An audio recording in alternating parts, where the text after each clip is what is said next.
ഇത് പാർട്ട് 2 ആണേ. നമ്മൾ ഫൈനൽ ലുക്ക് എന്ന് പറഞ്ഞിട്ടുണ്ടായിരുന്നു. ഇനി 2 ഇൻഗ്രീഡിയൻസ് കൂടെ ഉണ്ട്. നമ്മൾ അതിനായിട്ട് എടുക്കുന്നത് വയലറ്റ് ക്യാബേജ് ആണ് കേട്ടോ. നമ്മൾ ഇട്ട് കൊടുക്കുന്നുണ്ട്. അതുകൊണ്ട് നമ്മൾ മിക്സ് ചെയ്ത് കൊടുക്കണം. ഇപ്പോൾ ഉള്ള ലുക്ക് ഞാൻ കാണിച്ചു തരാം കേട്ടോ.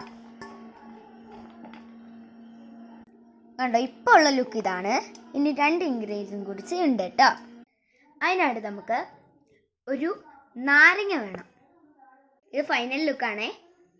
നാരങ്ങ നന്നായിട്ട് പിഴിഞ്ഞു കൊടുക്കുക. ഫുള്ളായിട്ട് പിഴിയണം കേട്ടോ. നമ്മൾ നാരങ്ങ പിഴിഞ്ഞ് കഴിഞ്ഞിട്ട് ഒന്ന് കുഴച്ച് കൊടുക്കണം കേട്ടോ. നല്ലോണം കുഴച്ച് കൊടുക്കണം. നമ്മുടെ ശക്തി എത്ര പുറത്ത് വരും അത്രയും കുഴച്ച് കൊടുക്കണം. നമ്മൾ കുറച്ച് തൈര് എടുത്തിട്ടുണ്ട്.